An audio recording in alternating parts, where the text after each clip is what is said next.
Hey everyone, Sumo Spiffy here. Welcome to the bonus content I alluded to in the How to Break a Sport video about the dumbest matches in sumo. The ones where one or both wrestlers don't even realize they're supposed to fight because there was such an obvious false start, but the officials tell them to keep going anyway. It's a regular video because I didn't like how it looked as a short, but without the time limit, I can also more fully explain the issue, and oh boy did I, plus take a few minutes and answer some comments at the end. Bonus content. And you know, this might act as a palate cleanser after the Banzuke speedrun that didn't really hit. But alright, let's get to the point of this piece. How in the world, in a sport where the wrestlers decide when a match starts, can the wrestlers not know when a match starts? There's two variations on this. The first is where one wrestler thinks it's a false start and is very surprised to discover himself getting pushed out of the ring and tagged with a loss. Hirooda-Umi's got a few of these on his record as the one doing the pushing. This one he did to Nishikigi in March 2025. Nishikigi's hand barely moves before Hirooda-Umi hits him. Now it sorta looks like he fights back-ish, but run it back. When he first gets hit, he just sorta leans on Hirooda-Umi. Only when the Gyoji yells does he put up an actual effort, but it's too late. The very next Basho against Oho, basically the same thing happens. Oho's hand starts dropping when Hirooda-Umi charges. In other words, maybe Oho had a different tell Hirooda-Umi picked up on, or maybe Hirooda-Umi guessed the timing perfectly, but he could not have reacted to the hand movement itself. Like Nishikigi, Oho leans on him, but only when the call comes does Oho grab Hirooda-Umi's arm and actually fight back. And again, it's too late. I'd also argue this happened in January 2026 against Shodai. Hirooda-Umi gets a huge jump, and Shodai just sorta leans forward to absorb Hirooda-Umi's face. I know it can be a little tougher to figure this out with Shodai because sometimes he seems kinda disinterested, but compare that to their previous match in March 2025. The Tachi is better timed, obviously a good one, and Shodai gets his weight more forward with his arms more protectively in front of him. This one, he leaves his chest open and isn't putting forth much effort at all against the charge. He wasn't really in fight mode until the call. This is what made Hirooda-Umi the focus of our first false start video. I realized that, especially of late, other wrestlers have jumped the gun more than him, but having these essentially free wins on his record made him stand out in my mind. The one other match like this I immediately remembered was when Toki Hayate did it to Hakuoho at the end of May 2025. It's the most obvious example. Hakuoho's getting pushed back while looking at the head judge because the fight so obviously should have been reset. It also stuck with a lot of people because Hakuoho started the Basho 8-1, dropped to 8-6 due to an absolutely brutal schedule, then got stuck with that nonsense loss on the final day. These matches are a further example of what I mentioned in the last video about how dealing with these enormous false starts goes against a Rikishi's entire lifetime of training. Nishikigi and Shodai are veterans. Oho's younger, but we've seen time and again he has a particular idea of how to do sumo, and he's been slow to adjust when things aren't working. What a Tachi is supposed to look like is infused in them down to the bone. Not treating these Tachi as an actual go button isn't a decision they come to after lengthy and careful consideration, it's a reflex that kicks in when the situation is that obvious. Even Hakuoho, who's younger than the rest and a fighter down to his core, intrinsically understood the Toki fight should have been reset. It also looks friggin' terrible. Anyone with a concept of how false starts are supposed to work knows the Gyoji blew the call. Of course, not everyone has that information. To them, if they don't realize something's wrong with the start, then they're looking at the losing wrestler. Hakuoho is obviously confused. The responses of the other three might appear off, but to a casual viewer, it can easily look like they just didn't try very hard. Regardless, there's no good perception here. Whether a viewer concludes the officials horrifically blew the call or the wrestlers are lazy or idiots, the connecting thread is that they'll know what they saw isn't supposed to happen. Whether or not they understand why it happened, even if they think, well, there must be something about the sport I don't get yet, it's still clearly not correct because these look nothing like almost any other fight they see. I know there are going to be people who say it's on these opponents to fight back until and unless the mata is called and they did this to themselves. Wakamoto Haru's a perfect example of this. Hirooda-Umi's abused Waka's slow Tachi numerous times, but Waka always fought back fully and immediately. Plenty of other wrestlers also default to fighting. Can you imagine Hoshoryu or Onosato or Aonishiki getting caught off like this? When you get down to it, I can't deny when what should be and what is don't match, At some point, you gotta deal with what is. That's why these are only the second dumbest fights in sumo. Let's watch a fight pretty much everyone saw during March, Kirishima and Yoshino Fuji. Kirishima's a guy who will float his hand to bait a false start. That is, he looks like he'll touch down, but he just sits there to get the opponent to jump. He did it to Hakuoho twice last July.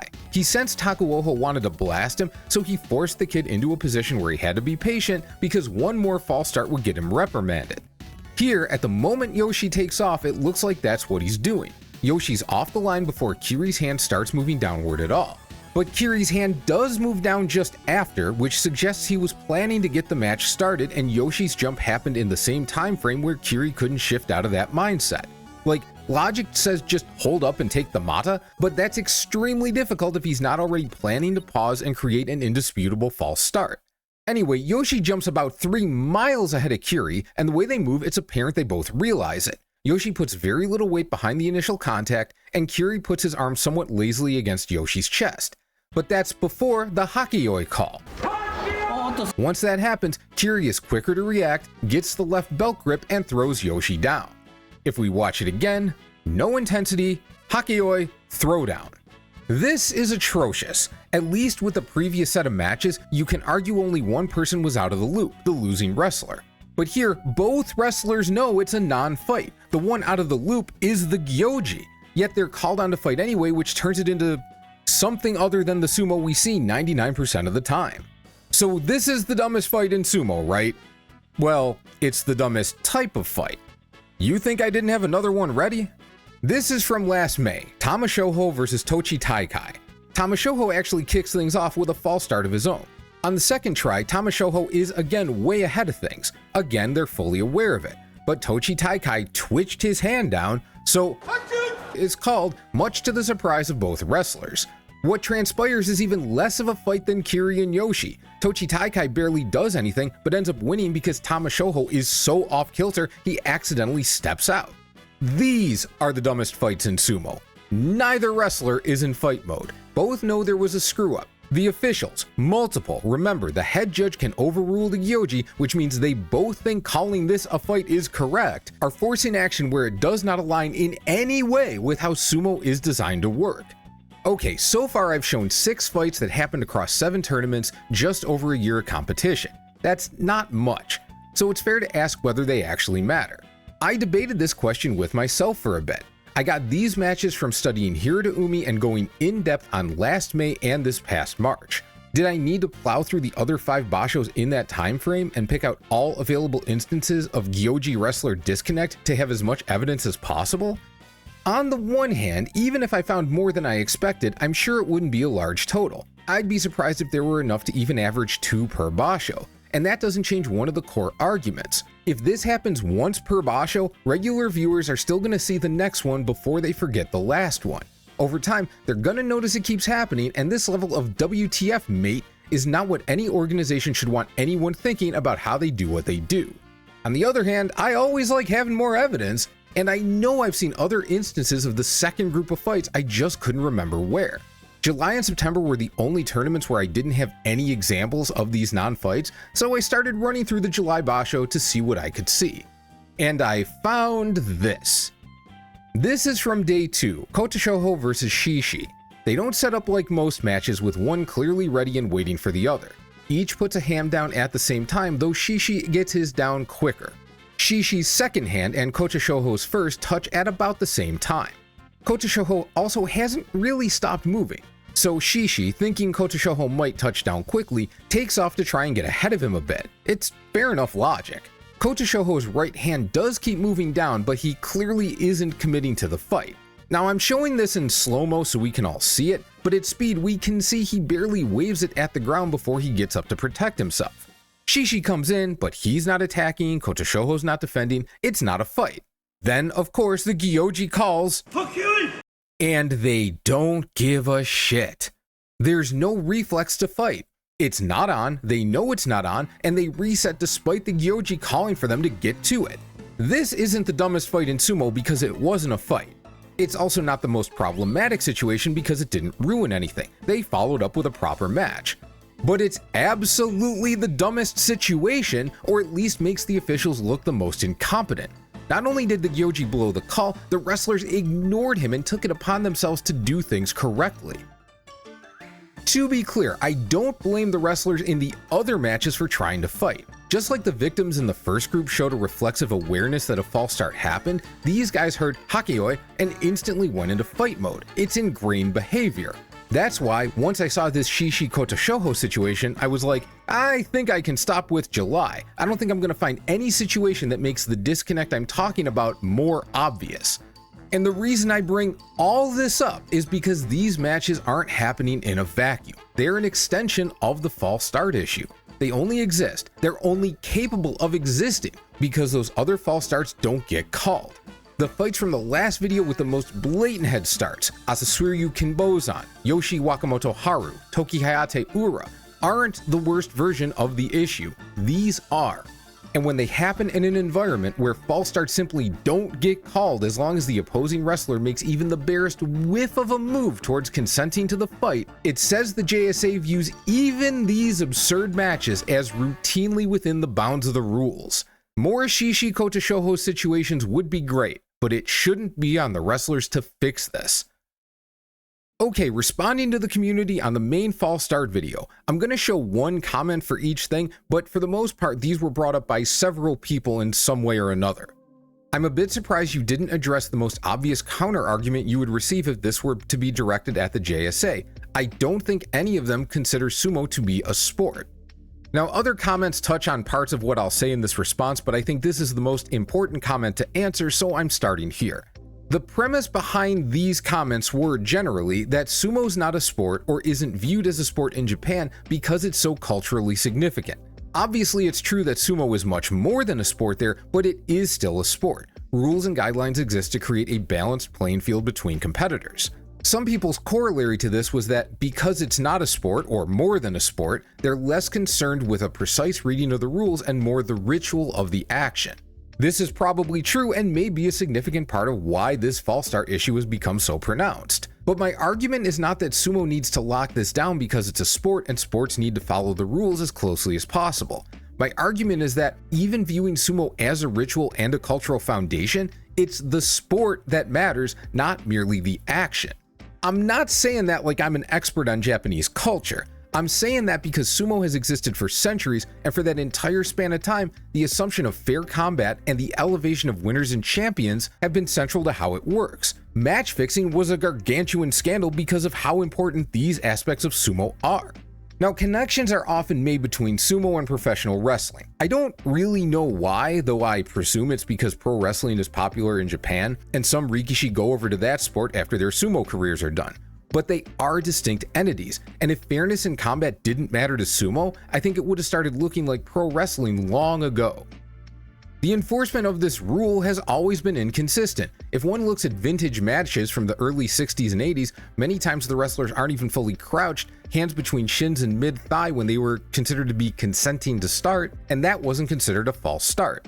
In 1984, the JSA made a point of enforcing the both hands down rule. Before that, yes, it became common for wrestlers to start with no real attempt to touch down before charging. A decent number of people brought this up. Most seem to do it to say sumo's been here before, whether or not they agreed the current false starts are an issue. And I agree it's worth remembering that this happened, but to me it says the JSA is capable of seeing a problem and doing something about it. The question is what it'll take for them to view this as a problem. They may have to treat them like school kids and have the ref signal the launch. I touched on this more during earlier versions of the script. In my opinion, allowing the wrestlers to sync up, done well, has some advantages. The main one is that being able to use slight timing differences to their advantage opens up different strategic possibilities. Consider, one of the things people love about sumo is the huge charges. A lot of guys like to tip forward into their charge. If everyone had to plant their hands and wait for the Gyoji to call the start, that wouldn't be nearly as possible.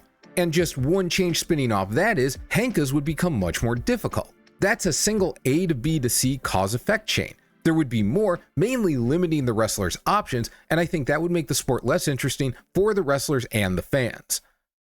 I think the solution for that would be just the acting wrestler being faster with their hands. Now I get this reaction, but apart from it seeming backwards to say those following the rules should adjust to the ones breaking them, it's not that the wrestlers getting jumped are simply slow. Some of them have trained Itachi that shows the opponent their timing in order to help the pair stay in sync. Look at Hoshoryu. He gets his hands down very quickly. The giveaway is when he raises his back to pull his elbows off his legs. The only use of that is to give the opponent a better chance to sync up with him. So, especially in his matches against Fujinokawa and Yoshinofuji, they didn't just bend the rules into a pretzel, they were allowed to take advantage of a tachi movement designed to give a certain amount of benefit to them. Did you count the number of times the offender actually won? If the win-loss is around 50-50, isn't this more in the category of a henka, distasteful but acceptable? This was yet another detail I wound up pulling for time. It's basically 50-50 across all the false starts I tracked. For the 8 I focused on, the false starters were 3 and 5. Yeah, a losing record. I'm sure that wouldn't help any arguments against this in the JSA's eyes. However, aside from 8 matches not being a representative sample of anything, look at who's doing this to who. Both of Fujinokawa's were against, let's be honest, clearly better wrestlers. Same with all 3 of Yoshinofuji's. We may clown on Kinbozan, but Asasuiryu's half his size and hasn't made it out of Juryo yet.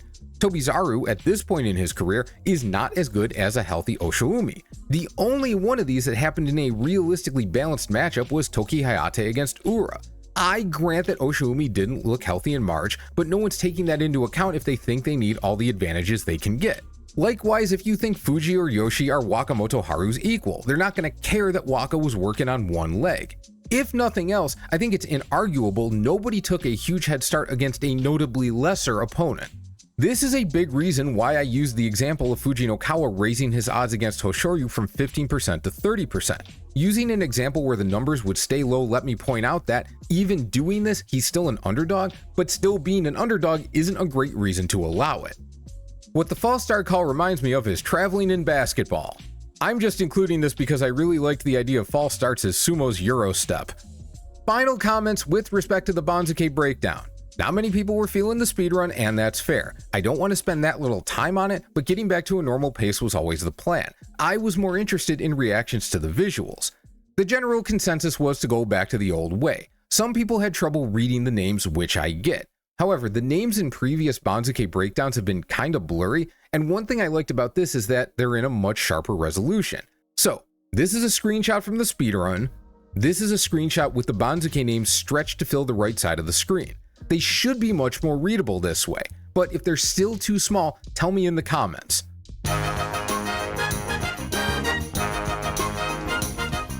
A couple people also said they like the color coding from before. I do too, but I should be able to add colors to this setup as well. If I can't, I will probably switch back completely. Either way, expect the colors to return. Alright, that's the definitely not short version of this video. But at least we can let the topic rest for a while, right? The tier list is next. Really gonna try and get this out by Thursday. The community tier list form is also up and available for you to make your own predictions. If you're unfamiliar with this, basically you can predict how many wins you think wrestlers in the top division will have during May, and everyone's responses get totaled up into a community tier list. Link for that is in the description. We also have a live stream where we go over the picks and decide final rankings for wrestlers where the vote was too close to call. That'll be Saturday, May 2nd at 9 a.m. US Eastern Time. This should allow Europeans to watch during the afternoon before they go out drinking, and Australians once they're back from a night out. I feel like I'm forgetting something. Oh well, have a great day, and I'll see you soon.